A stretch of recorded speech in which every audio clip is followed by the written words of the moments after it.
I never thought a cozy winter evening would turn into the most absurd year of my life. But when Brenda Hutchinson from the HOA knocked on my door that November evening in 2024, everything changed. My name is Zachary Franklin, and I had just moved into Pine Ridge Estates in Boulder, Colorado 6 months earlier. The neighborhood seemed perfect when I bought the place. Beautiful mountain views, quiet streets, and best of all, my house came with a genuine wood-burning fireplace. Growing up in Vermont, I had always loved the smell of burning wood and the crackling sound of a real fire.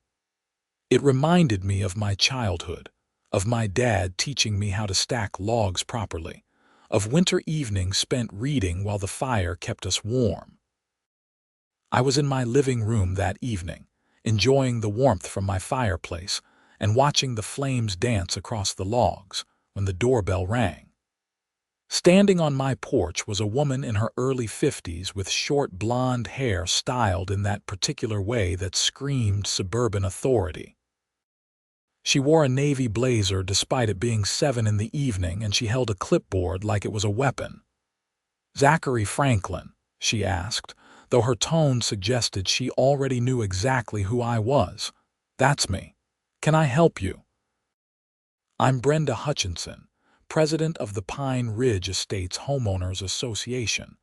I need to discuss a matter of great importance with you."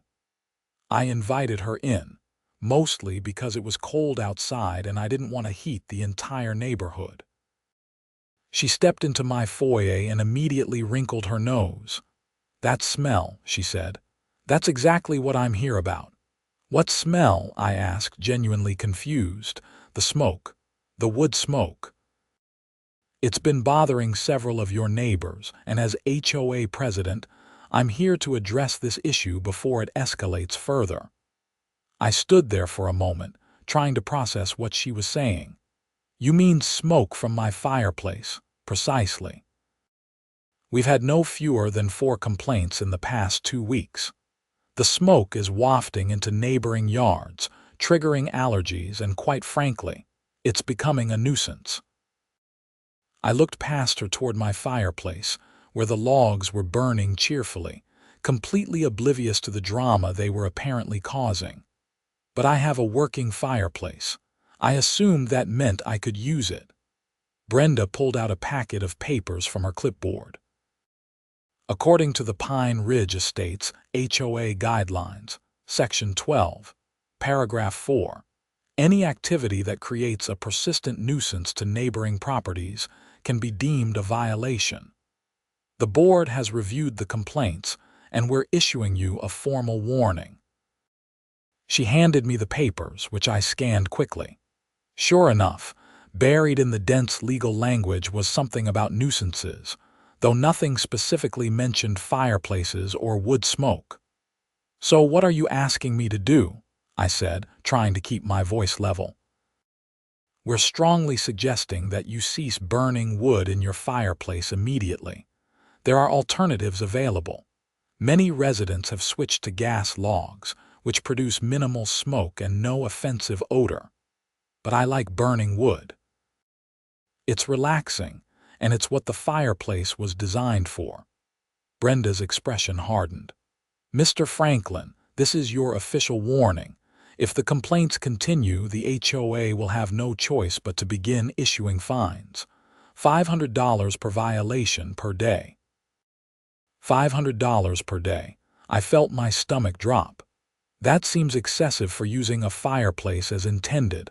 That's the policy. You received the HOA guidelines when you purchased your home.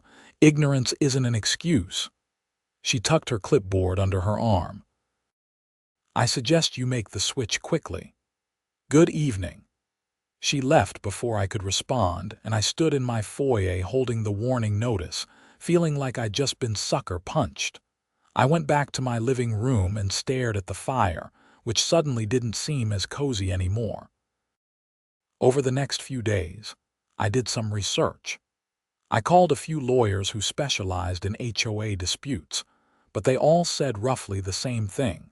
Fighting an HOA was expensive and time-consuming, and even if I won, the legal fees would likely exceed what I'd spend just complying with their demands. One lawyer, a guy named Michael Torres, was particularly blunt. "Look, Zach, I've seen HOAs destroy people over pettier things than this. They've got the neighborhood dues funding their legal battles, but you're paying out of pocket. Unless you've got deep pockets and a vendetta, my advice is to pick your battles.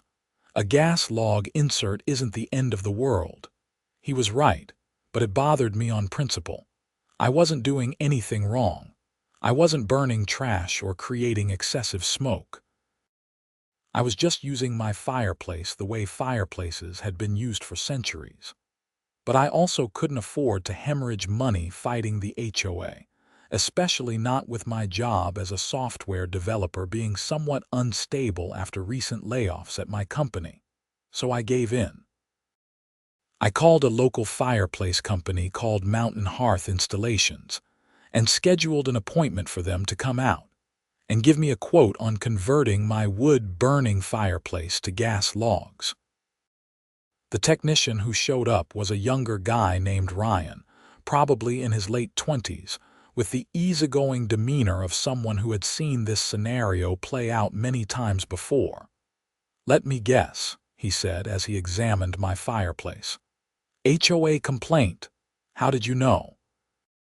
"You're the third person this month in Pine Ridge. Brenda Hutchinson's been on a crusade about wood smoke, something about her having a bad experience with a neighbor's fire pit a few years ago, and now she's taking it out on everyone with a wood-burning anything." "Seriously?" "Yeah, man. She's got some of the board members convinced it's a health hazard. Never mind that humans have been burning wood for warmth since, the dawn of civilization." He tapped the chimney. "Your fireplace is in great shape, by the way. Shame to convert it, honestly." "I don't really have a choice," Ryan shrugged. "I hear you. Well, good news is we can install a quality gas log set that'll look pretty realistic. Bad news is it'll run you about $3,000 for the whole conversion, including the gas line installation. $3,000. I winced, but told him to go ahead and schedule it. What else could I do? The installation happened 2 weeks later, right after Thanksgiving. Ryan and his crew spent most of a day running a gas line to my fireplace, installing the gas logs and making sure everything was up to code. When they were done, I had to admit it looked decent. The artificial logs were surprisingly realistic, and the flames danced convincingly when I turned them on. But it wasn't the same. There was no crackling, no smell of burning wood, no sense of real warmth. It felt sterile, like a display model in a furniture store. Still, I figured this would be the end of it. I had complied with the HOA's demands. I had spent $3,000 I hadn't budgeted for. Surely now I could just live my life in peace. I was wrong. 2 weeks after the installation, in mid-December, Brenda showed up at my door again. This time she wasn't alone. She had brought another woman with her, a tall, thin woman with dark hair pulled back in a severe bun. Brenda introduced her as Patricia Kemper, the HOA's vice president. "Mr. Franklin, we need to discuss another matter," Brenda said without preamble. "I switched to gas logs like you asked," I said, confused. "Yes, we're aware. This is regarding a different issue, your yard decorations." I blinked. "My what?" Patricia stepped forward, pulling out a tablet and showing me a photo. It was a picture of my front yard, specifically the 3 inflatable Christmas decorations I had set up the previous weekend. A snowman, a Santa, and a reindeer. Pretty standard stuff. "These decorations violate Section 18 of the HOA guidelines," Patricia said in a voice that sounded like she gargled with gravel. "Inflatable yard decorations are prohibited in Pine Ridge estates. They're considered tacky and detract from the neighborhood's aesthetic." I couldn't believe what I was hearing. "Are you serious? It's Christmas. Everyone has decorations up." Not inflatable ones, Brenda said firmly. Some residents have tasteful light displays or wreaths. Those are acceptable, but inflatable decorations are expressly forbidden. I didn't see anything about that in the guidelines, I protested. Section 18, paragraph 2, Patricia said, zooming in on the tablet to show me a dense block of text. Sure enough, there it was, buried among dozens of other arbitrary rules. No inflatable yard decorations of any kind. You have until tomorrow evening to remove them, Brenda said, or we'll begin the fining process again. They left, and I stood there feeling like I was losing my mind. What kind of neighborhood bans Christmas decorations? But more than that, I was starting to sense a pattern. The wood smoke complaint, now this. Was Brenda targeting me specifically? Or was this just how she operated? I called my neighbor, an older man named George Patterson who had lived in Pine Ridge for 15 years. George was a retired accountant who spent most of his time working on his classic car collection in his garage. I had chatted with him a few times since moving in, and he seemed like a reasonable guy. George, can I ask you something? Has Brenda always been this intense about HOA rules? George sighed heavily on the other end of the line. She's gotten worse over the past couple years. She's always been strict, but lately it's like she's trying to prove something. Between you and me, I think she's bored. Her kids are grown, her husband works long hours, and she's decided to channel all her energy into micromanaging the neighborhood. Has she gone after other people like this? Oh yeah. Last summer, she made the Hendersons on Maple Street repaint their house because the shade of gray they chose wasn't on the approved color list.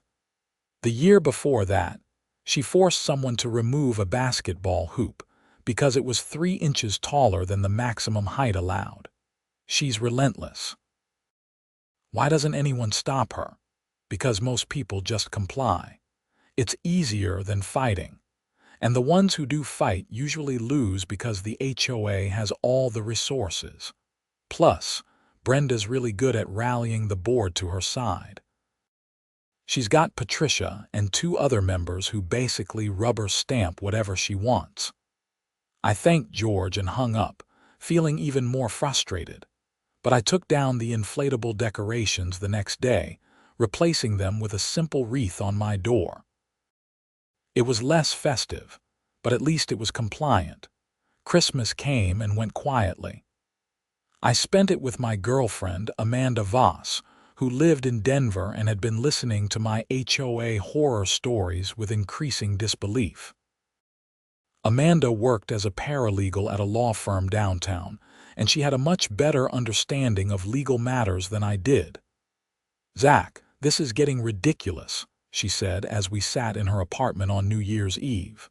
"First the fireplace, then the decorations. What's next?" "I don't even want to think about it," I said. "I just want to keep my head down and avoid giving them any reason to bother me. That's not a way to live. You bought a house so you could have your own space, and now you're walking on eggshells because some control freak with a clipboard doesn't approve of how you live." She was right, of course, but I didn't know what else to do. Fighting seemed futile, and complying at least kept the peace, even if it was expensive and annoying. January brought Colorado's coldest stretch of weather in years. Temperatures dropped into the single digits, and my gas logs, pretty as they were, just didn't heat the house the way burning wood had. My utility bills skyrocketed because I had to run the central heating constantly to compensate. I found myself missing those cozy wood-burning fires more than ever. Then, in mid-January, something unexpected happened. I came home from work one evening to find a notice taped to my door. Not from Brenda this time, but from the city of Boulder. It was an inspection notice, informing me that the city's building department would be conducting a routine inspection of gas line installations in the area, following a recent incident where improper installation had led to a gas leak. The inspection was scheduled for the following week, and it was mandatory. I called Mountain Hearth Installations to give them a heads up, and Ryan assured me that everything had been installed properly and up to code. The inspection should be no problem. The inspector, a middle-aged woman named Carol Simmons, showed up right on time. She was professional and thorough, checking the gas line installation, the ventilation, and all the safety features. Everything passed with flying colors until she looked at something in the HOA documents I had laid out on my kitchen table. "Did your HOA require you to get approval before installing these gas logs?" she asked. I froze. "What?" "According to your HOA guidelines, which I can see here, any major modifications to a home's heating system require written approval from the Architectural Review Board before installation. Did you get that approval?" I felt my blood run cold. "No. The HOA president told me to switch to gas logs." She didn't mention anything about needing approval. Carol looked sympathetic. "That's an unfortunate oversight. The installation itself is perfectly fine from a safety standpoint, but you might have an issue with your HOA." She was right. 2 days after the inspection, I received a certified letter from the HOA. This one wasn't from Brenda, but from the Architectural Review Board, informing me that I had violated Section 23 by making unauthorized modifications to my home's heating system. The fine, $2,000. I was livid. I called Brenda immediately. "You told me to install gas logs," I said, not even trying to hide my anger. "You said I had to stop burning wood." "Yes, and you should have known that any such installation requires Architectural Review Board approval," she replied coolly. "The guidelines are very clear. You didn't mention anything about that when you came to my house. It's not my responsibility to hold your hand through every aspect of homeownership, Mr. Franklin. The guidelines were provided to you when you purchased your property. You're expected to be familiar with them. This is insane. You're fining me for doing exactly what you told me to do. I'm fining you for failing to follow proper procedures. If you wish to appeal, you can submit a written request to the board and we'll schedule a hearing."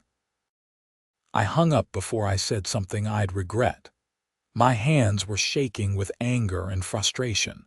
This wasn't about rules or procedures anymore. This was personal. Brenda was deliberately making my life miserable, and I didn't understand why. Amanda drove up from Denver that weekend, and we spent hours going through every page of the HOA guidelines, looking for anything that might help me. What we found was disturbing. The guidelines were riddled with vague, contradictory rules that gave the board enormous discretion to interpret them however they wanted. There were rules about lawn height, paint colors, vehicle parking, outdoor storage, landscaping, architectural modifications, and dozens of other minutiae. Buried in all of it were countless opportunities for the HOA to fine residents for virtually anything. "This is deliberately designed to be impossible to comply with," Amanda said. "Look at this. Section 12 says persistent nuisances can be fined, but it never defines what constitutes a nuisance. Section 18 bans certain decorations, but doesn't provide a complete list. Section 23 requires approval for modifications, but doesn't specify what counts as a modification. It's all intentionally vague. So what do? You appeal the fine. Make them defend their interpretation in front of the board. Maybe some of the other board members are more reasonable than Brenda." I submitted my appeal in writing, detailing exactly what had happened. That I had been ordered by the HOA president to switch to gas logs, that no mention had been made of requiring approval, and that I had acted in good faith to comply with the HOA's demands. The board scheduled a hearing for early February. The hearing was held in the community center clubhouse, a bland multi-purpose room with fluorescent lighting and folding chairs. The board sat at a long table at the front. Brenda, Patricia, and 3 other members I recognized from the neighborhood. About a dozen other residents were there, some out of curiosity, others because they had their own appeals to present. When my turn came, I stood and made my case as calmly as I could. I explained the sequence of events, showed the original warning notice about the wood smoke, and argued that it was unreasonable to fine me for following the HOA president's directive without being informed of additional requirements. Brenda listened with a blank expression, occasionally making notes. When I finished, she didn't hesitate. "Mr. Franklin, your argument essentially boils down to claiming ignorance of the guidelines. That's not a valid defense. Every homeowner is responsible for knowing and following all HOA rules. The fact that you didn't think to check whether approval was needed doesn't exempt you from the requirement." "But you specifically told me to switch to gas logs," I countered. "You came to my house and said I had no choice." "I informed you that the wood smoke was creating a nuisance and needed to stop. How you chose to address that was your decision. You could have stopped using your fireplace entirely, switched to gas logs with proper approval, or pursued any number of other solutions. You chose to proceed with a major installation without doing your due diligence." One of the other board members, a younger guy named Tom Reeves, who I'd heard was more moderate, spoke up. "Brenda, I think there's some merit to what Mr. Franklin is saying. If you told him to switch to gas logs specifically, and you're the HOA president, he might have reasonably assumed that meant the HOA approved of that solution." Brenda shot Tom a look that could have frozen water. "The board approves modifications, Tom, not individual officers. Mr. Franklin should have submitted an application like everyone else." "But did you tell him that?" Tom pressed. "It's in the guidelines. He didn't need me to tell him." The discussion went back and forth for another 10 minutes before Brenda called for a vote. The motion was whether to uphold or dismiss the $2,000 fine. Brenda and Patricia voted to uphold. Tom voted to dismiss. The other 2 members, a retired couple named Harold and Jean Morris, voted to uphold after some hesitation. The fine stood 3-2. I left the hearing feeling defeated and furious. George caught up with me in the parking lot.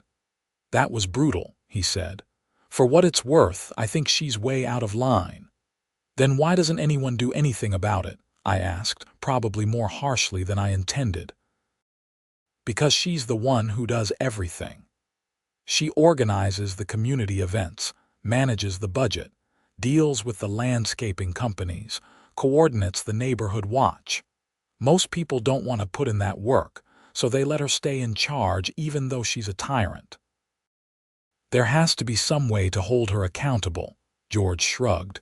"You could run for the board yourself. Elections are in April." I had never considered that possibility. Could I actually run for a position on the HOA board? It seemed absurd, but maybe it was the only way to create any real change. Over the next few weeks, I paid the $2,000 fine under protest and started researching HOA board elections. According to the bylaws, any homeowner in good standing could run for the board, and elections were held annually for 3 of the 7 board positions.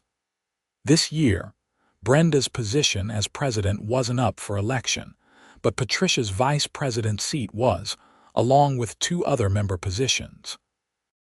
The more I thought about it, the more it made sense. If I couldn't beat them, I could join them and try to reform from within. I started talking to other neighbors, trying to gauge whether there was broader frustration with how the HOA was being run. What I discovered was eye-opening. Brenda's reign of petty tyranny extended far beyond me. The Hendersons, the couple George had mentioned who had been forced to repaint their house, were still bitter about it. A family on Cedar Drive had been fined repeatedly for having toys in their front yard, which apparently violated some aesthetic standard. Another resident had been told his mailbox was the wrong shade of black and needed to be replaced. The stories went on and on. By early March, I had decided to run for one of the open board positions. Amanda helped me prepare a simple campaign platform: reasonable enforcement of rules, transparency in decision-making, and treating residents with respect rather than suspicion. We printed flyers and I went door to door introducing myself and explaining why I was running. The response was overwhelmingly positive, at least among the people I talked to. Many residents were thrilled that someone was finally willing to challenge the status quo. A few were skeptical, warning me that Brenda wouldn't take kindly to opposition. One person, a woman named Ellen Rodriguez who lived 3 houses down from me, pulled me aside when I knocked on her door. "You should know that Brenda doesn't play fair," Ellen said. When someone tried to run against one of her allies 2 years ago, she started spreading rumors about him. Said he was planning to gut the HOA budget and let the neighborhood fall apart. It wasn't true, but enough people believed it that he lost. "I'll be careful," I promised. "I hope so." You've got my vote. As March progressed and the election drew closer, I noticed Brenda's behavior toward me growing even more hostile. She started showing up at my house for routine inspections, looking for any possible violation she could cite. One day she claimed my lawn was a 1/4 inch too long. Another time she said my garbage cans were visible from the street 15 minutes past the allowed time window on collection day.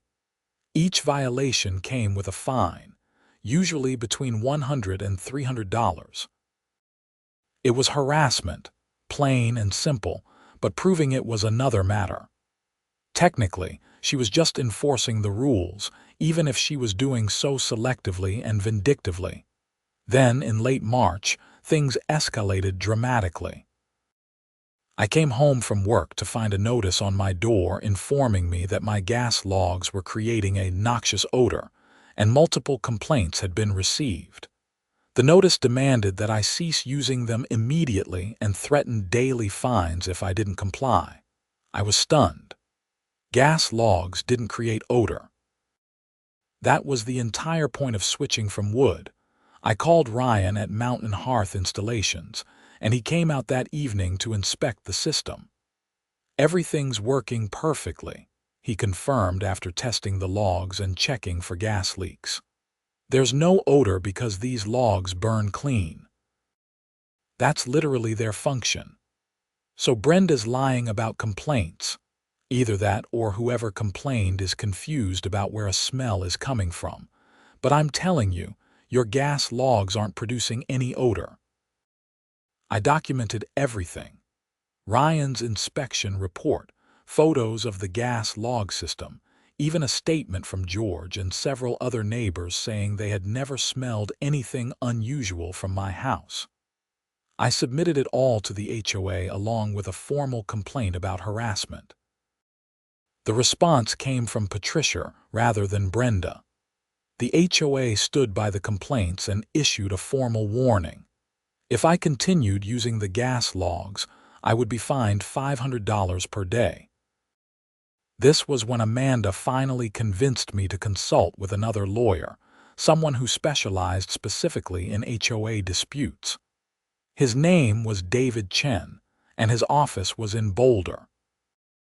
David was in his 40s, with graying hair and the weary expression of someone who had spent too many years watching homeowners get crushed by their HOAs.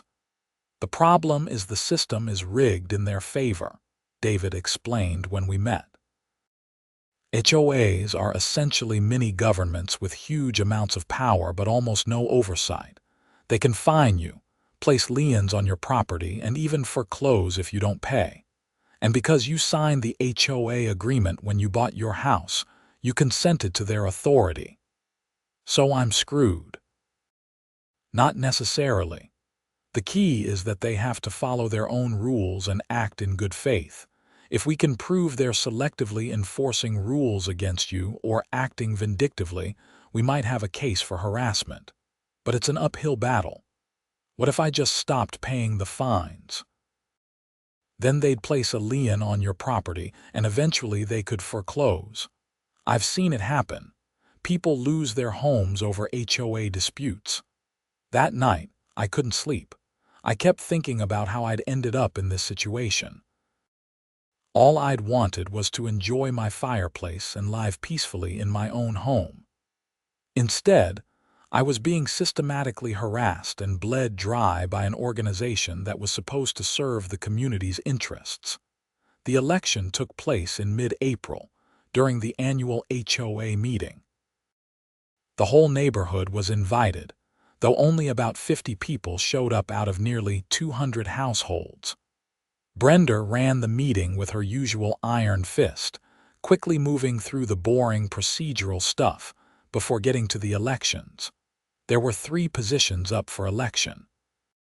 Patricia was running for re-election as vice president, and 2 other incumbents were running for the regular board seats. I was challenging one of those seats, along with another candidate, a woman named Rachel Kim who owned a house on Oak Street. Each candidate was allowed to give a brief speech. When my turn came, I kept it simple and direct.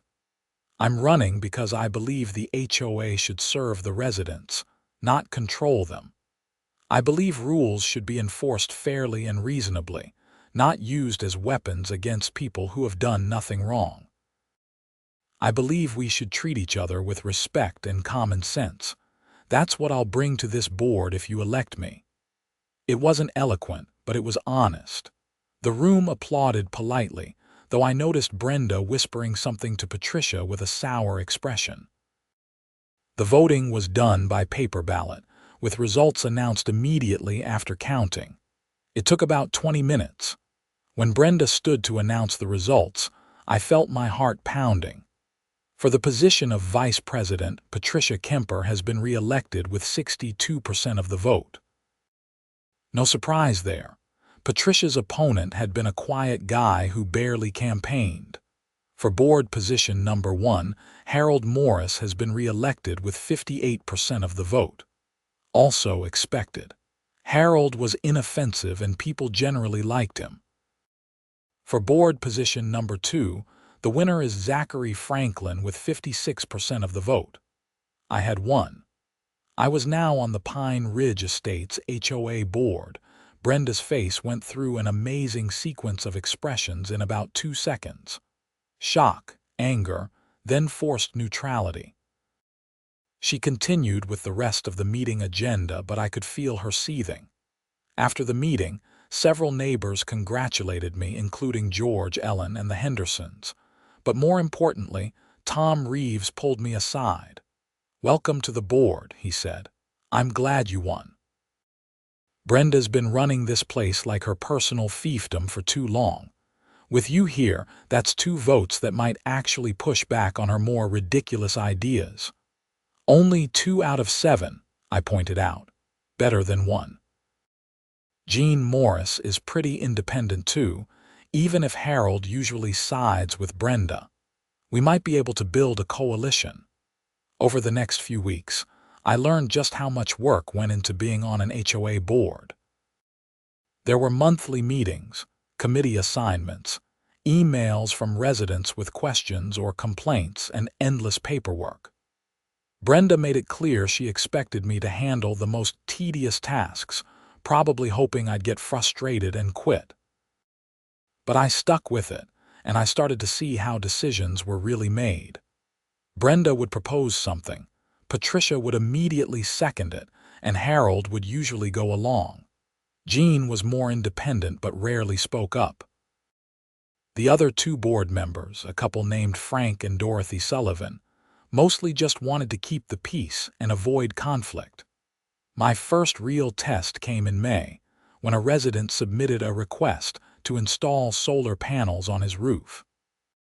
It was a straightforward application, everything properly documented and professionally designed. But Brenda immediately opposed it.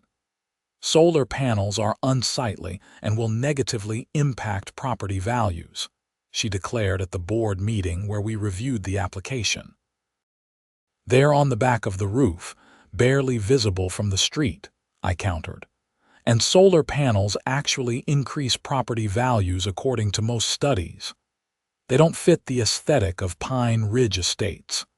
The aesthetic isn't defined anywhere in our guidelines. Besides, encouraging energy efficiency should be a priority. The debate went back and forth. Patricia, as expected, sided with Brenda.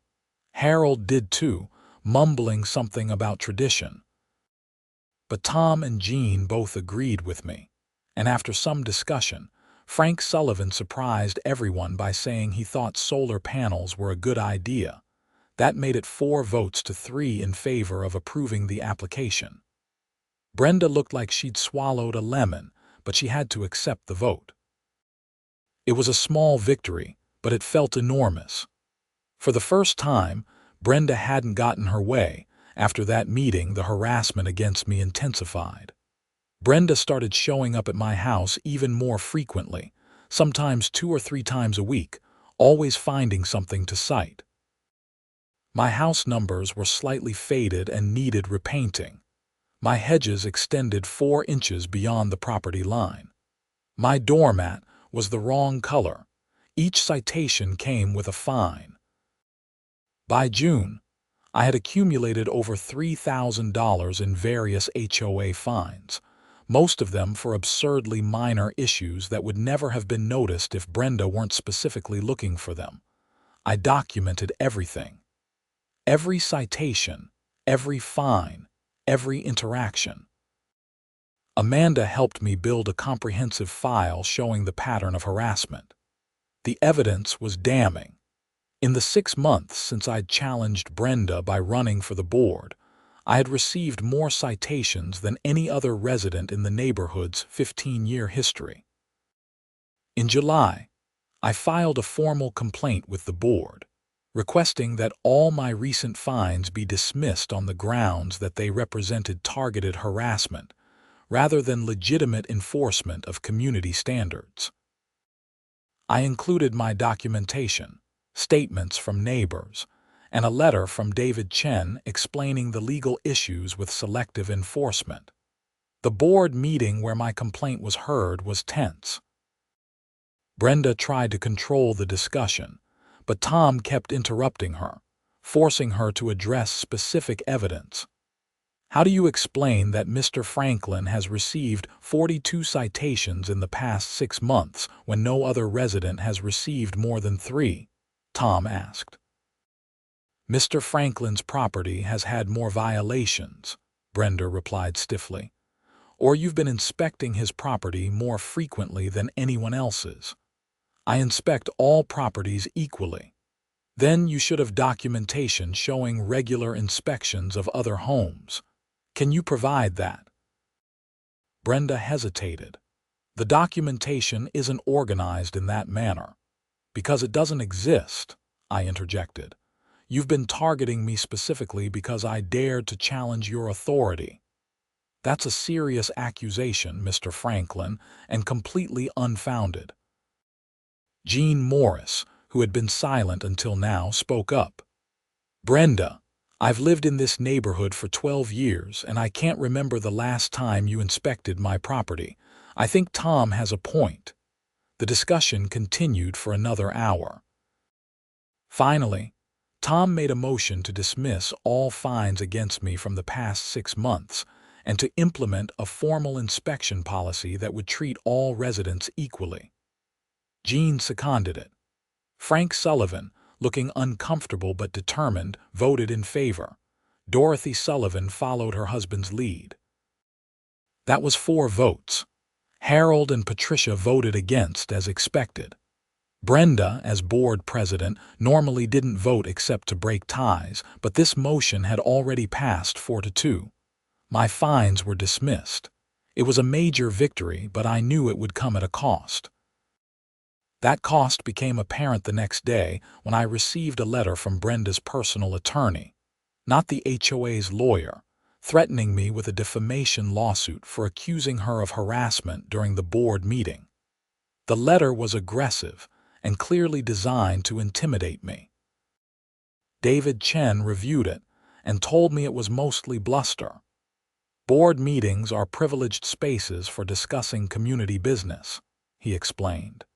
You can't be sued for defamation for statements made in that context, especially when you have documentation to back up your claims. This is just her trying to scare you into backing down. I wasn't scared. I was angry, but I was also starting to wonder if all of this was worth it. The constant stress, the legal fees, the time and energy spent fighting over things that should have been simple. Maybe I should just sell the house and move somewhere without an HOA. Amanda talked me out of it. If you leave, Brenda wins. She gets to keep terrorizing everyone else who lives here. You've already made progress. Don't give up now. She was right, of course, so I stayed and kept fighting. August brought a new crisis, though this time it didn't involve me directly. A resident named Marcus Thompson, who lived on Willow Lane, received a citation because his teenage son had friends over, and they were playing basketball in the driveway past 8 p.m. on a Saturday night. According to some obscure rule buried in the guidelines, outdoor recreational activities that created noise were prohibited after 8 p.m. Marcus was furious and showed up at the next board meeting to appeal the citation. He was a tall African-American man in his 40s who worked as an engineer and had lived in Pine Ridge for 6 years. He spoke calmly but firmly. My son and his friends were playing basketball at 8:15 on a Saturday night. They weren't being excessively loud or causing problems. They were just being teenagers. This citation is ridiculous, and I'm asking the board to dismiss it. Brenda launched into her usual speech about rules being rules, but Tom cut her off. The rule about recreational activities says they can't create excessive noise after 8 p.m. Were these kids being excessively loud? I received a complaint from a neighbor, Brenda said. Which neighbor? Marcus asked. I'm not required to disclose that information. Actually, you are, I said, pulling out the HOA bylaws. Section 42 requires that any complaint leading to a citation must be documented with the complainant's name and contact information. The resident being cited has a right to know who complained and what specifically they complained about.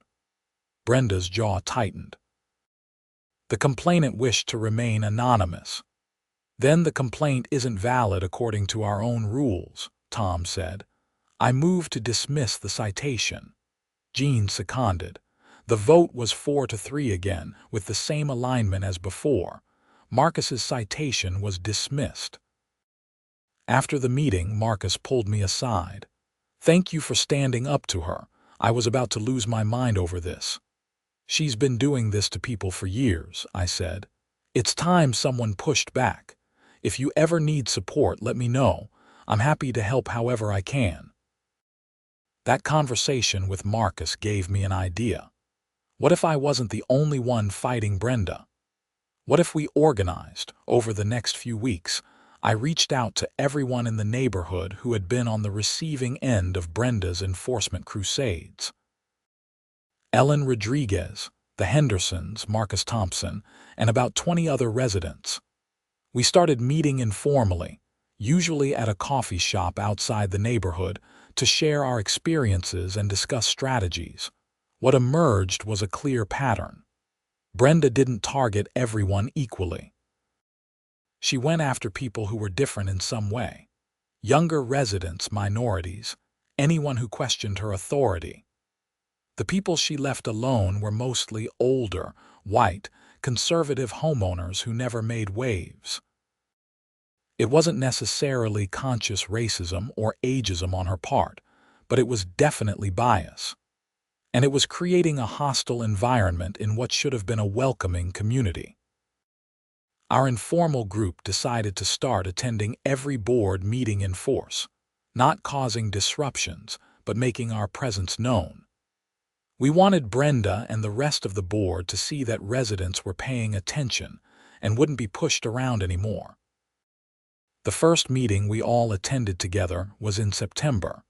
About 30 of us showed up, filling most of the chairs in the clubhouse. Brenda's eyes widened when she saw the crowd, but she proceeded with the meeting as usual. Everything was going normally until we reached the point in the agenda for resident comments. Ellen Rodriguez stood up. "I'd like to address the board about the pattern of selective enforcement we've been experiencing. Over the past several years, certain residents have been repeatedly targeted with citations while others have been ignored despite similar or worse violations. This isn't fair, and it needs to stop." She spoke for 5 minutes, laying out specific examples and asking the board to implement clear, transparent enforcement policies that would apply equally to everyone. When she finished, Marcus stood up and echoed her points. Then another resident spoke, and another. It went on for almost an hour, with person after person describing their experiences with unfair treatment. Brenda tried to maintain her composure, but I could see her growing more agitated. Finally, when there was a pause in the comments, she stood up. "These accusations are unfounded and frankly offensive. This board has always operated with integrity and in the best interests of the community. If some residents feel they've been treated unfairly, perhaps they should consider whether their own behavior has contributed to that perception." It was exactly the wrong thing to say, and she realized it immediately. The room erupted in angry responses. Tom had to call for order multiple times before people settled down. "I think what these residents are asking for is reasonable," Tom said once the room was quiet. "We should have clear policies about how rules are enforced, how complaints are handled, and how often properties are inspected. It shouldn't be arbitrary or dependent on whether the HOA president personally likes someone." "I don't make decisions based on personal feelings," Brenda snapped. "Then you should have no problem with implementing transparent policies," I said. The board ended up voting to create a committee that would review enforcement procedures and make recommendations for reforms. Tom, Jean, and I were appointed to the committee, along with Patricia to represent Brenda's faction. It wasn't perfect, but it was progress. Over the next few months, our committee worked on drafting new policies. It was slow, tedious work, made worse by Patricia constantly trying to water down everything we proposed. But eventually we had a document that established clear procedures, regular inspections on a published schedule, written documentation for all complaints including the complainant's identity, and an appeals process that actually gave residents a fair hearing. The full board was scheduled to vote on the new policies at the November meeting. In the weeks leading up to it, Brenda launched a campaign against the reforms, sending emails to all residents claiming that the new policies would create chaos and make it impossible to maintain community standards. But our grassroots group countered with our own communications, explaining what the policies would actually do and why they were needed. By the time of the meeting, most residents understood what was at stake. The meeting was packed. Almost 100 people showed up, by far the largest attendance anyone could remember. The debate over the new policies was intense, with Brenda arguing passionately against them and Tom arguing just as passionately in favor. When the vote came, it wasn't even close. Tom, Jean, Frank, Dorothy, and I all voted in favor. Only Brenda, Patricia, and Harold voted against. The reforms passed 5-3. The room erupted in applause. Brenda sat rigid in her chair, her face a mask of barely controlled fury. That should have been the end of it.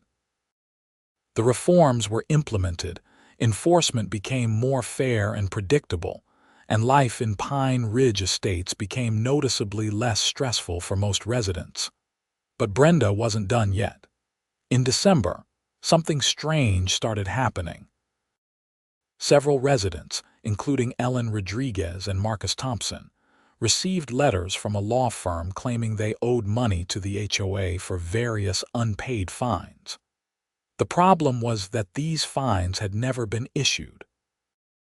The residents had no record of receiving citations for the violations listed in the letters. When they brought this to the board's attention, we investigated and discovered that someone had been creating fake citations in the HOA's system, backdating them to months earlier, and then referring them to collections.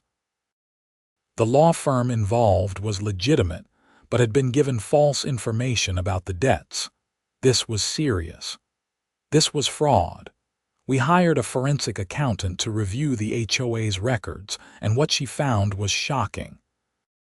Over the past 3 years, more than $50,000 in fraudulent fines had been issued and collected. Some of the money had gone to the law firm as collection fees, but about $30,000 had simply disappeared into an account controlled by the HOA president. Brenda had been embezzling from the HOA. When we confronted her with the evidence at an emergency board meeting in early January, she denied everything. She claimed the accountant was incompetent, the residents were lying, and this was all a conspiracy to destroy her reputation. But the evidence was overwhelming.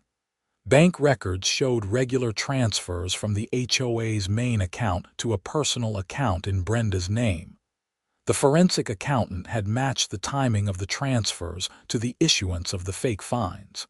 There was no question about what had happened.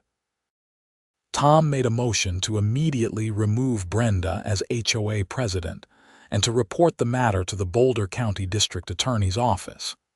It passed unanimously, with even Patricia and Harold voting in favor once they saw the evidence. Brenda stood up, her face pale and her hands shaking. "You'll regret this, all of you. I've given years of my life to this community, and this is how you repay me. You stole from your neighbors," I said quietly. "What did you expect?" She left without another word. The next few months were a whirlwind. The district attorney's office opened an investigation, and Brenda was eventually charged with multiple counts of fraud and embezzlement.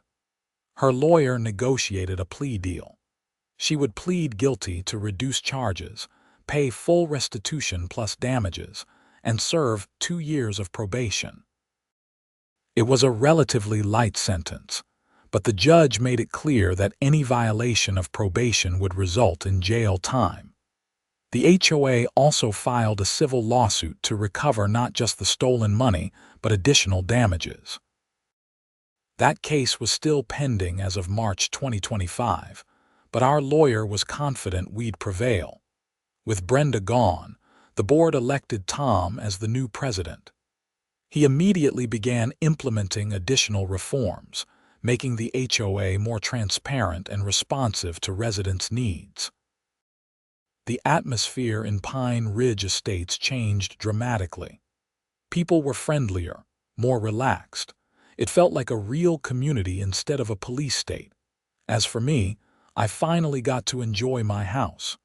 I kept the gas logs because honestly they worked fine, and I was tired of fighting about fireplaces. But I also put up inflatable Christmas decorations that December, and nobody said a word. Well, George made a joke about them being tacky, but he was smiling when he said it. Amanda and I got engaged in February, and we're planning a wedding for next fall. We've already decided we're staying in Pine Ridge. After everything we went through to make this place livable, we're not about to leave now. I ran into Brenda once in a grocery store in Boulder. It was awkward. She saw me, turned red, and quickly walked away without saying anything. Part of me wanted to feel sorry for her. She'd thrown away her reputation and nearly gone to jail because she couldn't handle not being in control of everything. But mostly, I just felt relieved that she was out of our lives. Looking back on the whole ordeal, from that first night when Brenda showed up complaining about wood smoke to the moment she was removed from the board, I learned a lot about standing up for yourself. It would have been easier to just comply with every demand, pay every fine, and keep my head down. But easier isn't always right. HOAs can serve a legitimate purpose. They maintain common areas, preserve property values, and create standards that keep neighborhoods pleasant. But they can also become tools of petty tyranny when the wrong people get control. The only defense against that is involvement. Pay attention to what your HOA is doing. Go to meetings. Run for the board if you have to. Don't assume someone else will fix the problems. And if your HOA tells you that your firewood smoke is bothering neighbors and you need to switch to gas logs, make absolutely sure you get proper approval first. Trust me on that one. These days, Pine Ridge Estates is a genuinely nice place to live. We've got reasonable rules, fair enforcement, and a board that actually listens to residents. Tom is talking about running for re-election as president, and I'm planning to stay on the board for at least another term. We've built something good here, and I want to help protect it. Plus, I've developed a taste for HOA politics. Turns out I'm pretty good at it. Who knew? Amanda jokes that I should run for city council next, but I think I'll stick with the HOA for now. One level of government dysfunction at a time. My gas logs are burning as I write this, keeping my office warm on this cold March evening. They're not as romantic as real wood fires, but they're clean, efficient, and most importantly, nobody is going to show up at my door threatening to fine me for using them. Sometimes practicality wins over nostalgia, and that's okay. The real victory isn't that I got to keep using my fireplace in some form. It's that I learned I could fight back against unfairness and win. It's that I helped create positive change in my community. It's that dozens of my neighbors don't have to live in fear of arbitrary fines and harassment anymore. That's worth way more than the smell of burning wood. Though I have to admit, on really cold nights, I do miss it just a little bit. Maybe someday I'll move to a place with no HOA and go back to burning real wood. But for now, I'm exactly where I need to be, helping to make sure Pine Ridge Estates stays a place where people can actually enjoy their homes without walking on eggshells. And if another petty tyrant ever tries to take over our HOA, well, we know how to handle that now. The residents of Pine Ridge learned that we're stronger together than we are alone. We learned that documentation and persistence can overcome even the most entrenched bureaucratic bully. We learned that change is possible if you're willing to work for it. So yeah, my firewood smoke bothered neighbors according to the HOA, and I switched to gas logs like they demanded. But in the process, I helped dismantle a corrupt system and build something better in its place. Not a bad trade-off, all things considered. The fire's burning low now. Time to turn up the gas and get back to enjoying my evening. Maybe I'll call George and see if he wants to come over and watch the game. Or maybe Amanda will drive up from Denver and we'll spend the night planning our wedding. Either way, it'll be peaceful. It'll be comfortable. It'll be in my own home, which I can finally enjoy without fear of someone showing up with a clipboard and a fine. And honestly, that's all I ever wanted in the first place.